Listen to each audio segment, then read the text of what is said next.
So she'll know what to do.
Morning, church.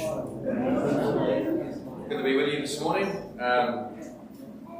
Sorry we're running a couple of minutes late. We're just trying to get the internet up and running for our live stream, which we're not sure if that's working this morning, but we'll do our best down the back. Thanks, Ray, for all your work down there.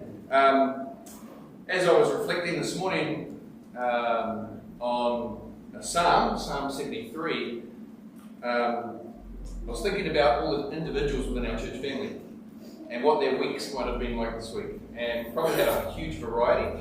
Some people have had celebrations this week, and it's been full of joy. There's been birthdays and other celebrations. For others, it's been a difficult week, and there's been challenges, and we've all received news this week from someone in our beloved church family who's undergoing some difficulties in life. And there's all sorts of different challenges as we come together as a church. And I was reading Psalm 73, and there's a guy by the name of Asaph, and he struggles with the same kinds of things. Because in Psalm 73, there is both pleasure that he struggles with, and there is suffering that he struggles with. And I was listening to a sermon this past week, and the guy who was preaching said to us that our enemy, the devil, or Satan, has two main weapons against us. One is pleasure, and the other is suffering. And if he can get us to doubt the goodness of God, then he's winning. And Asaph begins Psalm 73 by doing exactly that. He's saying, why do the wicked prosper? And he looks out and he sees all their pleasures that they're going through, and then he looks at his own life and some of those who are close to him who are suffering.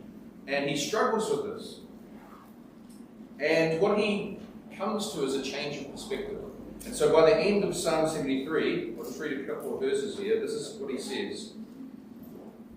Nevertheless, I am continually with you. This is verse 23 if you're in your Bible. Nevertheless, I am continually with you. He's talking to God.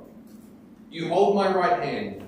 You guide me with your counsel, and afterward you will receive me to glory. Whom have I in heaven but you? And there is nothing on earth that I desire beside you. My flesh and my heart may fail, but God is the strength of my heart and my portion forever. And so he begins the psalm struggling with perspective. He ends with the perspective of who is God. And God is with me all the time. I'm going to be with glory, and glory with him forever. And even if my heart and my flesh fail, God is the strength of my life forever. But what I want to point out is what changes his perspective.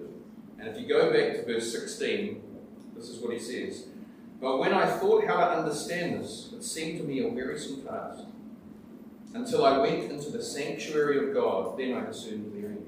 What changed his perspective is going to communal worship in the temple, where he was around other believers, where they were singing hymns, where they were singing psalms, where they were opening the scriptures and pointing each other to God.